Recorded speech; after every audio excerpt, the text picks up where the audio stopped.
طریقہ مصطفیٰ کو چھوڑنا ہے وجہ بربادی، طریقہ مصطفیٰ کو چھوڑنا ہے وجہ بربادی، اسی سے قوم دنیا میں ہوئی بے اقتدار اپنی۔ ہمیں کرنی ہے شہنشاہ بطحا کی رضا جوئی، ہمیں کرنی ہے شہنشاہ بطحا کی رضا جوئی، وہ جو اپنے ہو گئے تو رحمت پروردگار اپنی، وہ جو اپنے ہو گئے تو رحمت پروردگار اپنی۔ آئیے کچھ سننے اور سنانے سے قبل ہمارا مل کر عقیدت و محبت کے ساتھ گنبد خضرا کی جانب لو لگاتے ہوئے سب سے پہلے اس آقائی نامدار مدنی تاجدار دونوں عالم کے مالک و مختار نائب پروردگار شہنشاہ ذی وقار حضور طٰہٰ و یاسین جان عالمین روح کائنات جناب احمد مجتبیٰ محمد مصطفیٰ صلی اللہ تعالی علیہ وسلم کے مقدس دربار عالی جاں میں اپنے غلامی کا ثبوت پیش کرتے ہوئے بلند آواز سے درود پاک پڑھیں۔ اللہم صلی علی سیدنا شفیعنا حبیبنا مولانا محمد مبارک وسلم صلی علیہ صلاۃ و سلام علیک یا رسول اللہ یا حبیب اللہ صلی اللہ تعالی علیہ وسلم۔ حضرات محترم، اگر آپ کو معلوم نہیں ہے تو میں بتا دینا چاہتا ہوں کہ یہ محفل پاک اظہار نعمت کی خوشی میں منعقد کی گئی ہے۔ یہ محفل سجایا گیا ہے تو اظہار نعمت کی خوشی میں، اور صاحب خانہ کے گھر میں اللہ تبارک و تعالیٰ نے اپنی عظیم نعمت عطا فرمائی ہے، جس کے شکرانے کے طور پر انہوں نے اپنے مکان میں محفل پاک مصطفیٰ صلی اللہ علیہ وسلم انعقاد کیا، یعنی سجایا اور آپ لوگوں کو مدعو کیا۔ عزیزان ملت اسلامیہ، اللہ تبارک و تعالیٰ کا فرمان ہے یا ایھا الذین آمنوا قوا انفسکم واہلیکم نارا، جس کا ترجمہ یہ ہوتا ہے کہ اے ایمان والو، ڈرو اس آگ سے، بچو اس آگ سے، خود بھی اور اپنے اہل و عیال کو بھی بچاؤ۔ حضرات، اہل و عیال کہتے کس کو ہیں اور یہ ہوتے کون ہیں، اور اللہ تبارک و تعالیٰ اس طرف ہماری توجہ کیوں دلوا رہا ہے، یہ سب سے بڑی بات ہے۔ دیکھیں، اہل و عیال یعنی ہمارے بال بچے، ہمارے پریوار، ہمارے خاندان کے لوگ۔ اللہ تبارک و تعالیٰ نہیں چاہتا کہ میں اپنے بندوں کو سزا دوں، میں اپنے بندوں کو کسی مصیبت میں ڈالوں، کسی پریشانی میں ڈالوں۔ اس لیے وقتاً فوقتاً، گاہے بگاہے اللہ تبارک و تعالی ہماری رہنمائی کے لیے، ہمیں اچھے کاموں کا حکم دینے کے لیے، برے کاموں سے بچانے کے لیے، ہماری رہنمائی کے خاطر گاہے بگاہے اپنے محبوبین کو اس دنیا میں بھیجا۔ جب انبیاء کی جماعت اس دنیا میں آ چکی، اس کے بعد اللہ تبارک و تعالیٰ نے ان کے بعد جو ہے ہماری رہنمائی کے لیے اولیاء کرام کو بھیجا، اور آج تک ہمارے درمیان اولیاء کرام موجود ہیں، اور اللہ تبارک و تعالیٰ کے محبوبین بندے موجود ہیں جن کے ذریعے ہمیں رہنمائی ملتی ہے، اور ان کاموں سے وہ ہمیں روکتے ہیں جنہیں جو ہے شریعت ناجائز و حرام کہتی ہے۔ آپ دیکھیں، آقا کریم صلی اللہ تعالی علیہ وسلم کی ایک بڑی پیاری حدیث ہے جو مجھے بہت پسند ہے۔ اکثر جب میں اس حدیث کو پڑھتا ہوں تو دل باغ باغ ہو جاتا ہے۔ دیکھیں، جب انسان کے اندر کوئی کمی ہو یا کوئی خوبی ہو، چونکہ انسان غلطی اور غلطی کا ایک مجسمہ ہے، ایک پتلا ہے، انسان سے خطا اور نسیان لازمی ہے، انسان سے ہی بھول ہوا کرتی ہے، انسان سے ہی خطا ہوا کرتی ہے۔ دیکھیں، جب ایک انسان کو اللہ تبارک و تعالیٰ نے بنایا اور یہ بھی کہا کہ انسان جو ہے الانسان مرکب خطائے والنسیان، یعنی انسان جو ہے ایک غلطی اور خطا کا ایک جو ہے مجسمہ ہے، ایک پتلا ہے۔ تو حضرات محترم اس چیز کو اپنے ذہن میں رکھیں، اور یہ واقعہ، یہ حدیث رسول سماعت فرمائیں، آقا کریم صلی اللہ علیہ وسلم کی بارگاہ میں ایک عورت آئی، اپنے بچے کو ساتھ میں لے کر کے آئی اور کہیں یا رسول اللہ دیکھیں ایک مسئلہ ہے، ایک بات ہے، بات یہ ہے کہ یہ میرا بیٹا جو ہے بہت مطلب اس کی شکایت کی کہ اس کے اندر فلاں فلاں کمیاں ہیں، یہ وہ چیز کھاتا ہے جس کو میں منع کرتی ہوں، میں ان چیزوں سے روکتی ہوں جس کو وہ خود کرتا ہے۔ تو آقا کریم صلی اللہ علیہ وسلم نے ارشاد فرمایا ایسا کرو، اس کو جو ہے 2-3 دن بعد میرے پاس لے کر کے آؤ۔ اب دیکھیں وہ عورت جو ہے اپنے بچے کو لے کے چلی جاتی ہیں، اس کے بعد 2-3 دن بعد پھر آقا کریم کے بارگاہ میں آتی ہیں اور کہتی ہیں یا رسول اللہ میں نے اپنے بچے کو آپ کی بارگاہ میں لایا تھا، لیکن آپ جو ہے 2-3 دن کے وقفے کے بعد بلائے تھے تو میں آئی ہوں، یا رسول اللہ آپ بتایا جائے معاملہ کیا ہے۔ تو آقا کریم صلی اللہ علیہ وسلم ارشاد فرماتے ہیں کہ بھائی اس کی شکایت کیا ہے، یہ کون کون سے کام کرتا ہے اور کون کون سے اس کی غلطی ہے تو مجھے بتاؤ۔ تو عورت کہتی ہیں یا رسول اللہ یہ میٹھا بہت کھاتا ہے، یہ میٹھا بہت کھاتا ہے اور اس کے بہت سے ایسے کام ہیں جس سے میں روکتی ہوں لیکن یہ کرتا ہے۔ تو آقا کریم صلی اللہ علیہ وسلم نے ارشاد فرمایا، بہت ہی پیارا جملہ ہے، آقا کریم ارشاد فرماتے ہیں شہزادے سنو تم میٹھا مت کھایا کرنا، اور میٹھی چیز اگر تم زیادہ کھاؤ گے تو تمہاری صحت جو ہے خراب ہو جائے گی، تمہاری صحت جو ہے بگڑتی چلی جائے گی، تم پریشان ہو جاؤ گے، ایک دن ایسا آئے گا کہ تم بیماریوں میں گر جاؤ گے اور تمہاری زندگی برباد ہو جائے گی۔ اتنا کہنے کے بعد آقا کریم صلی اللہ علیہ وسلم اس بچے کو اور اس عورت کو جو ہے گھر بھیج دیتے ہیں، لیکن گھر جانے سے پہلے وہ عورت عرض کرتے ہیں یا رسول اللہ جب اتنی سی بات آپ کو کہنی تھی تو اس دن بھی کہہ سکتے تھے، آخر یہ 3 دن کا وقفہ کیوں، یہ بیچ میں جو ہے گیپ کیوں رکھے آپ؟ تو آقا کریم کا پیارا جملہ ارشاد جو آقا کریم نے ارشاد فرمایا تھا، وہ آقا کریم ارشاد فرماتے ہیں اے عورت سن لے، چونکہ تمہارا بچہ میٹھا بہت کھاتا تھا اور اس درمیان میں تم مجھے میرے پاس لے کر کے آئی تھی، لیکن اس زمانے میں بھی میٹھا کو پسند کرتا تھا، میں بھی میٹھا بڑے شوق سے کھایا کرتا تھا، لہٰذا میں وہ کام کو خود کروں اور کسی دوسرے کو منع کروں تو پھر یہ کوئی مطلب نہیں بنتا، بلکہ یہ حق تلفی ہے، یہ ناانصافی ہے۔ اگر میں کوئی کام کو کروں اور اس کام کو کرنے سے کسی دوسرے کو روکوں تو وہ ضرور پلٹ کے ہم کو کہے گا کہ بھائی آپ تو خود وہ کام میں ملوث ہیں، ہمیں کیوں روک رہے ہیں۔ لہٰذا اے عورت سن لے، جب تم اپنے بچے کو میرے پاس لے کر کے آئی تو اس وقت میں بھی میٹھا کھاتا تھا، لیکن یہ جو 3 دن کا وقفہ گزرا میں میٹھا کھانا چھوڑ دیا ہوں، لہٰذا میں میٹھا بند کر کے تمہارے بچے کو نصیحت کر رہا ہوں، انشاءاللہ تمہارے بچے جو ہے میری باتوں پر عمل کرے گا اور وہ کامیاب ہو جائے گا۔ دیکھیں آقا کریم نے پہلے ان چیزوں سے خود رکا، اس کے بعد اس بچے کو نصیحت کی کہ بیٹا میٹھا نہ کھایا کرنا۔ تو یہاں سے ہمیں اور آپ کو کیا سبق ملتا ہے، کیا سیکھ ملتی ہے اپنے بچوں کے لیے؟ یہی کہ ہم جو ہیں آج شکایت کرتے ہیں کہ بھائی میرا بیٹا میری باتوں کو نہیں مانتا، میرا بیٹا میری عزت نہیں کرتا، یہ عام لفظ ہیں، یہ عام سی شکایت ہے، یہ عام سی بات ہے۔ ہر ماں باپ پریشان ہے اپنے بچوں سے، کیوں بھائی کیوں پریشان ہے؟ آخر ہم نے کون سی ایسی خطا کر دی ہے؟ ہماری کمی کہاں پہ رہ گئی ہے؟ کیا ہماری تربیت میں کمی ہے؟ ہم تو اپنی طرف سے پوری کوشش کرتے ہیں کہ ہمارے بچے پڑھ لکھ کر اچھے پوسٹ پہ جائیں اور اچھی نوکریاں ملیں انہیں اور کامیاب ہو، ہر ماں باپ چاہتا ہے، لیکن ہم لوگوں نے بنیاد کو جو ہے کمزور کر ڈالا۔ بنیاد کیا ہے؟ آپ دیکھیں جب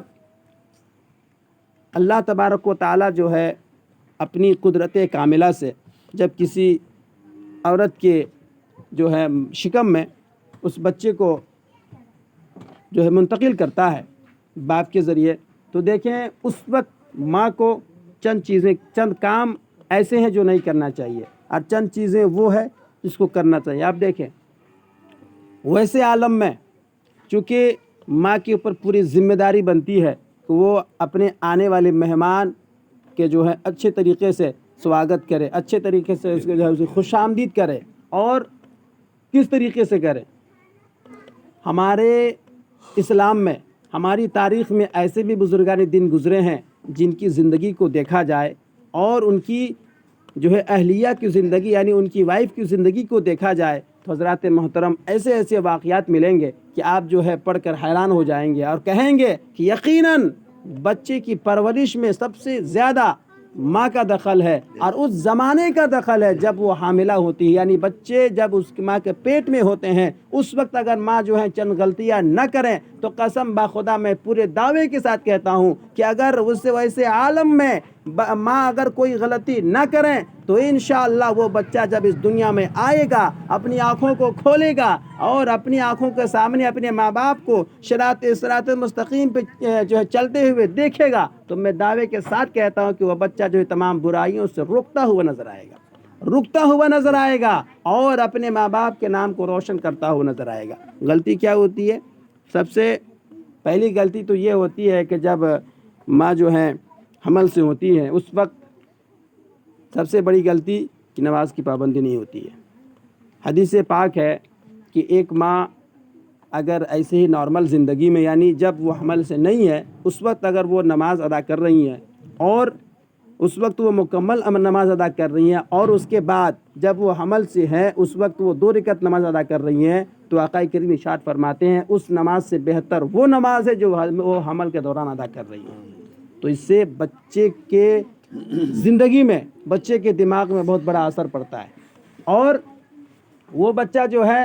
اللہ اس کے رسول کو ماننے والا ہوگا اگر حالت حمل میں ماں نماز پڑھیں گی، دعائیں کریں گی اور صدقہ و خیرات کریں گی اور جو ہے حرام کاموں سے بچے گی، حرام چیزوں کو کھانے سے بچے گی، اس لیے کہ بچے کی پرورش جو ہے ماں کے خون سے ہوتا ہے، اور جب ماں اگر حرام کھاتی ہے یا کوئی ایسی چیز کھاتی ہے جو اسے حرام ہے، اگر ماں کھاتی ہے تو ظاہر سی بات ہے جب کوئی انسان کھانا کھاتا ہے تو اسے کھانے سے جو ہے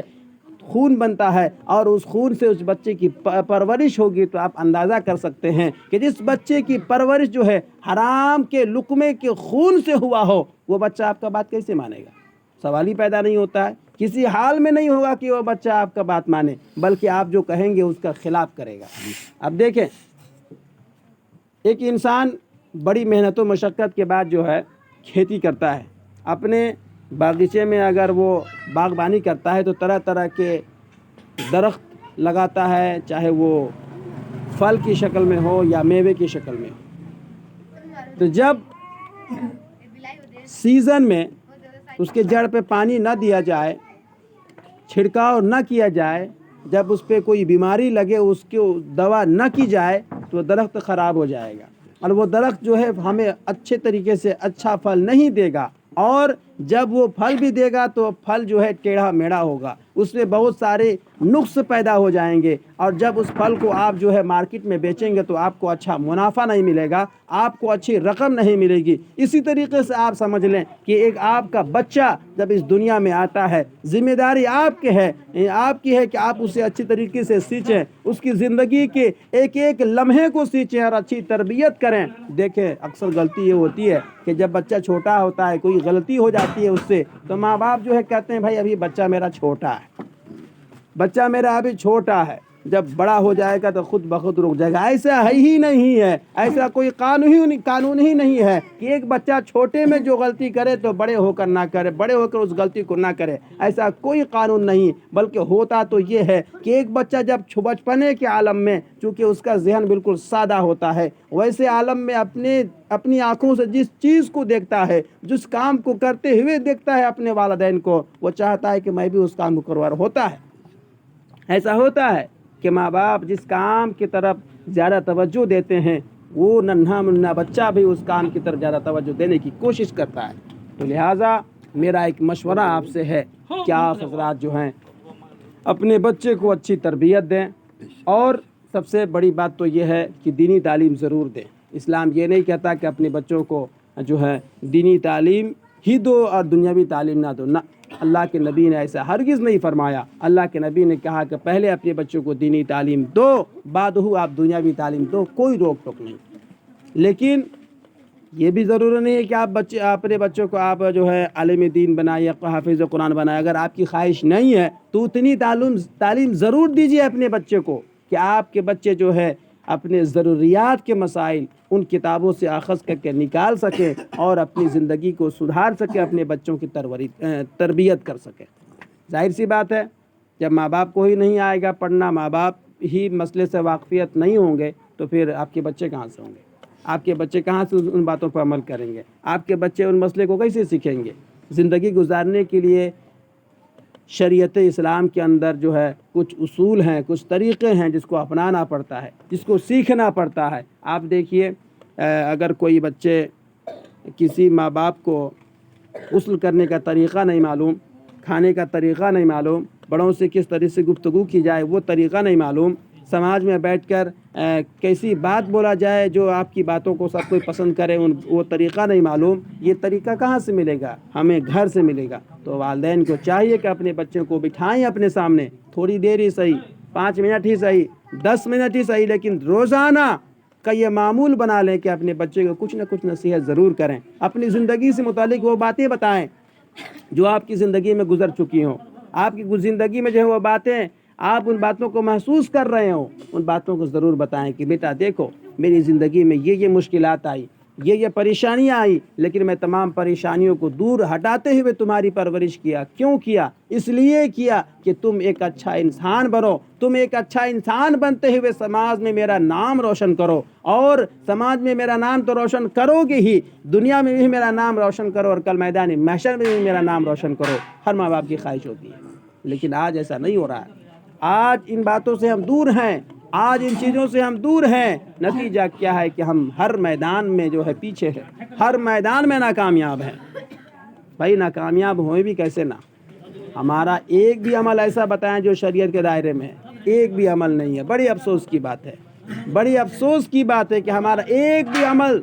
دائرہ اسلام کے اندر نہیں ہے، بلکہ ہم تو غیروں کی نقل کرنے کے پیچھے لگ گئے ہیں۔ نہ ہمارا کھانا پینا اسلام کے دائرے میں ہے، نہ ہمارا لباس اسلام کے دائرے میں ہے، نہ ہماری شادیاں اسلام کے دائرے میں ہے، نہ ہماری کوئی ایسی چیز اسلام کے دائرے میں ہے جو ہونا چاہیے۔ تو پھر کہاں سے ہم کامیاب ہوں گے؟ تو پھر ہماری اولادیں کہاں سے سدھریں گی؟ تو پھر ہم کہاں نہیں ٹھوکریں کھائیں گے؟ ظاہر سی بات ہے ہر جگہ ٹھوکریں کھاتے ہوئے نظر آئیں گے۔ تمام چیزیں ہمارے گھر میں موجود ہے، لیکن ہم اس کو سیکھ نہیں رہے ہیں، ہم اس پہ عمل نہیں کر رہے ہیں۔ آئیے رب کی بارگاہ میں دعا کرتے ہیں کہ اللہ تبارک و تعالیٰ بچی ہے یا بچہ ہے؟ اللہ تبارک و تعالیٰ اس بچے کو زمینی آسمانی بلیات سے محفوظ و مامون فرمائے، اور اللہ تبارک و تعالیٰ سے میں یہ بھی دعا کرتا ہوں کہ رب قدیر اس بچے کو ایمانی زندگی اور صحت و سلامتی والی زندگی عطا فرمائے، اور ان کے والدین کو اس بچے کو اچھی تربیت اور دین متین پہ چلنے والا بنائے، اور ان کے خاندان والوں کو بھی پروردگار عالم زمینی آسمانی بلاؤں سے محفوظ فرمائے۔ اور یہ بھی دعا کرتا ہوں کہ رب قدیر مجھ سے بولنے میں کوئی خامیاں غلطیاں ہو گئی ہو تو پروردگار معاف فرمائے۔ کلمہ شریف پڑھے، لا الہ الا اللہ محمد رسول اللہ صلی اللہ تعالی علیہ وسلم، استغفر اللہ ربی من کل ذنب واتوب الیہ۔ السلام علیکم ورحمۃ اللہ وبرکاتہ۔